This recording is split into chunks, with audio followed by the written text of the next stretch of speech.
tous, on se retrouve pour le débrief du match entre la Lazio et le Milan AC de ce soir, remporté par le Milan AC sur le score de 3-0. Le premier but a été marqué à la 23e par Calhanoglu pour le Milan, à la 34e pour Zlatan pour le deuxième but, et le troisième but et dernier but à la 59e par Rebic.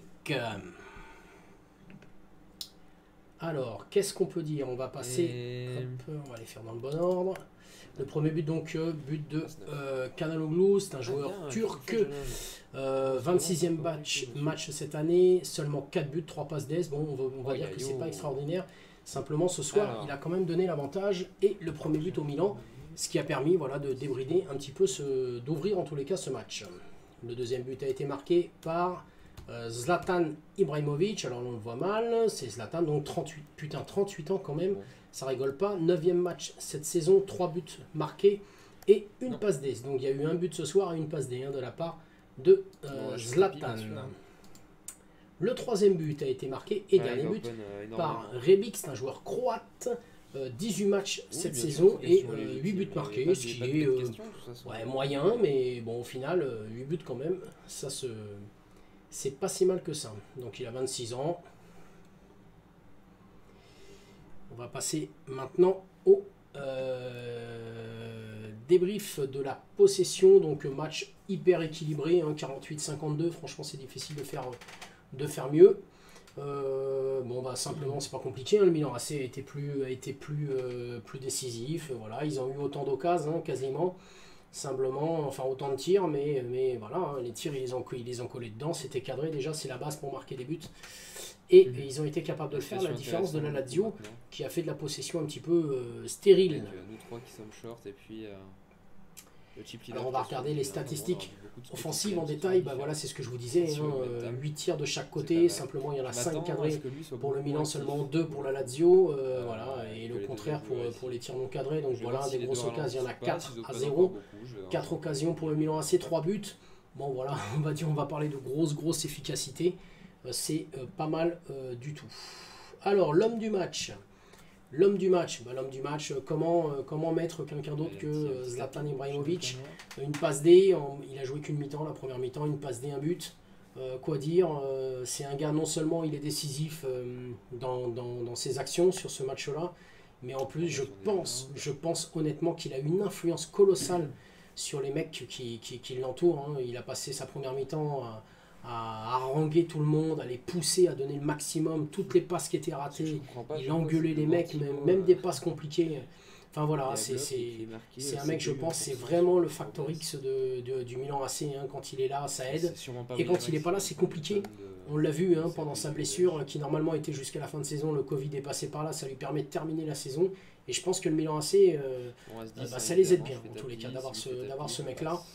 Au-delà de l'expérience, au-delà de tout ça, c'est un mec qui a une exigence pour ses coéquipiers qui est tellement importante, et les mecs se sentent obligés de l'écouter. En même temps, je pense qu'ils ne donnent pas trop le choix. Mais voilà, bon voilà, rien à dire, c'est super mec, hein, sur le terrain. Il semblerait en plus, d'après ce que j'ai cru entendre, de la part de gars je les connais pas personnellement, mais de la part de gars qui jouent ou qui ont joué avec lui, apparemment en plus c'est un super mec, donc bon voilà, en tous les cas il est très écouté dans le vestiaire et sur le terrain surtout, c'est là où il est le plus important. Allez, on va passer maintenant à mes impressions, on va dire, par rapport à certains joueurs. Donc le premier c'est Zlatan, je viens de vous en parler, voilà, le mec, voilà, je vais pas vous en dire plus, hein, je pense que on aime ou on n'aime pas le personnage, toujours est-il que quand il est sur un terrain, on peut pas lui reprocher de donner le maximum, mais il demande le maximum aux autres, et je pense que ça aide beaucoup. Donc aujourd'hui, voilà, pour moi le meilleur joueur sur le terrain, le plus influent, c'était lui.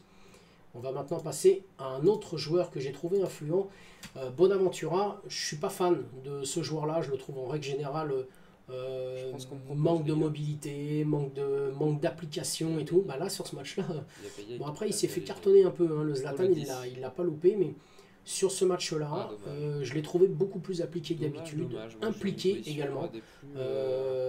Voilà, il était sur tous les fronts de l'attaque, surtout du côté droit où il a débordé plusieurs fois, où il a été Voilà, il a été efficace ce soir. Ils peuvent toujours s'éliminer. Peu de déchets, ce qui est rare pour ce joueur-là. C'est souvent ce qui lui est reproché.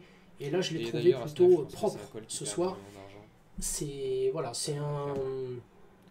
C'est un bon match Je pense de que la c'est part de vraiment, Bonaventura. C'est pour ça que je voulais le très mettre bon. en avant. Là, en bataille de bloc, Le je vais troisième payer joueur que j'ai trouvé Ouais, plutôt ouais, pas ouais. mal, c'est Milinko Savic. On va dire que dans cette équipe qui a quand même 3-0 à la maison, on peut parler quand même d'une équipe qui a sombré un petit peu. Et ben lui, je l'ai trouvé plutôt pas mal. À la récupération, surtout à la récupération d'ailleurs, il a gratté pas mal de ballons. Ce qui est pas mal, c'est son rôle, hein, on le connaît, Milinko Savic, joueur très solide. Mais là, je l'ai trouvé vraiment, voilà, je l'ai trouvé pas mal. Il n'a pas sombré, comme à la différence de pas mal de joueurs dans son équipe. Il a été plutôt, il a fait plutôt un match très correct. Je défends. Mais On va là, passer maintenant aux déceptions. Lucas Leiva, bah voilà, vraiment, c'était attaque- le question milieu récupérateur de la Lazio ce soir. Bah, Sharky Lucas Wyden. Leiva, Wyden. match je sais pas match du tout. très Honnêtement, compliqué j'ai pour jamais lui. vraiment joué en cash Un milieu game. récupérateur qui Je sais récupère pas de trop ballon répondre à ta et question. le peu de ballon qu'il a, il les perd. Bon, Je sais pas trop. dans l'entrejeu, un numéro Voilà, 6, c'est c'est une manière compliqué que je connaisse, quand il c'est fait avec un. le logiciel pour Quand le on coup. a un numéro 6 qui rend une copie Je comme peux ça, pas trop c'est t'aider. compliqué de faire un bon résultat. Après, il était au marquage de Zlatan, on a vu tout de suite que ça allait être très compliqué pour lui. D'ailleurs, il est sorti assez vite dans le match. Bon, après, c'était un choix offensif qu'ils ont fait, mais bon, ils auraient pu en sortir d'autres, ils l'ont sorti lui, quoi. Clairement, il n'a pas fait un bon match, Lucas Leiva. C'est dommage pour son équipe, survie. parce que c'est un De vrai survie, tournant je de la sais pas saison si pour bon faire le tapis. Lazio. Je vais limper. Alors, un autre joueur qui Je vais m'a un me petit raise peu aussi, mais bon. déçu ce soir, et surpris d'ailleurs, parce que j'avais vu des bons matchs de sa part, c'est Acerbi, le défenseur central de la Lazio. Bon, il était au marquage de Zlatan, pareil, hein, ça a été compliqué pour lui, mais il n'y a pas que Zlatan qui lui a fait des misères. Hein. Çalhanoğlu, le temps qu'il a été là, lui a fait des misères. Bonaventura lui a fait des misères. Enfin, je veux dire, physiquement, j'ai même ressenti comme une crainte rapport GG. Bon, 800 balles. au rapport à sa lutte directe avec Zlatan. Et, je sais pas, je l'ai pas trouvé assez. Un mec comme Zlatan, enfin après c'est facile à dire hein, de son fauteuil, mais un mec comme Zlatan, je pense qu'il faut le serrer un petit peu plus, faut essayer de lui faire mal 2-3 fois. Malheureusement, là, Serbie, il était tout le temps très loin, il lui a laissé le temps de se retourner, de jouer, enfin bon, ça a été un match compliqué à oublier, je pense, pour le défenseur central de la Lazio, Acerbi. Mauvais match, très mauvais match même. C'est vrai que l'axe de la Lazio ce soir, Acerbi et Lucas Leiva, ça a été dur. Ça a été pénurie de ballon, de grattage de ballon, et je sais pas, c'est dur à dire, mais pour moi, il y a eu pénurie un petit peu d'envie de combattre. Et je pense que quand on a des mecs comme ça en face de soi, aussi solides, il faut aller au contact, hein, quitte à se faire mal. Mais faut y aller. Allez, on va passer maintenant au classement. Donc la Lazio clairement laisse partir la Juve. Hein. La Juve, 7 points d'avance à 8 journées de la fin. Je vois pas comment la Juve peut craquer au point de perdre autant de points. 7 points, ça me paraît énorme. Surtout que le goal average, ouais non, là c'est mort. Hein. C'est presque 8 points en réalité. Je vois pas la Lazio remonter. Ce soir, ils ont vraiment raté le coche, même s'il leur manquait Immobilier. Compliqué de jouer sans son attaquant, qui est d'ailleurs le meilleur buteur de la Serie A. C'est vrai que c'est compliqué de jouer sans Immobilier, mais après, dans une saison, ça arrive. Hein. Ça arrive. Hein. La Juve, c'est pareil, ils ont eu des blessés, et pourtant, ils sont premiers assez largement. Par contre, belle opération du Milan AC, 46 points, ça les replace dans les places européennes. Bonne opération pour le Milan. Je pense pas qu'il puisse attraper la 4e place. Ça me paraîtrait vraiment énorme. 14 points. 14 points, il reste... ouais, non, là, c'est impossible. Ils prendront pas 14 points. Et surtout, je pense pas que l'Atalanta ou l'Inter va exploser à ce point-là. Donc, ils iront pas chercher la Ligue des Champions pour l'année prochaine. Par contre, ils peuvent se prendre une petite place européenne. Ce serait une bonne chose.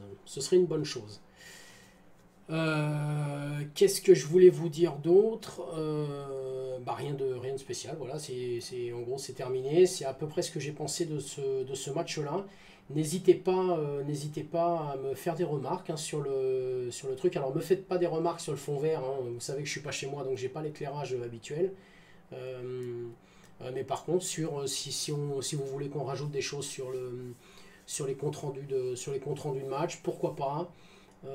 N'hésitez pas à me le dire. N'hésitez pas non plus à vous abonner, à partager. Vous connaissez la musique. En tous les cas, je vous remercie d'avoir suivi ce match avec moi. Et n'hésitez pas à lâcher le petit likeos pour ce compte rendu si ça vous plaît. Voilà les amis, je vous embrasse et je vous dis à bientôt pour un prochain match et qui sera suivi forcément d'un compte rendu. A plus, tchuss.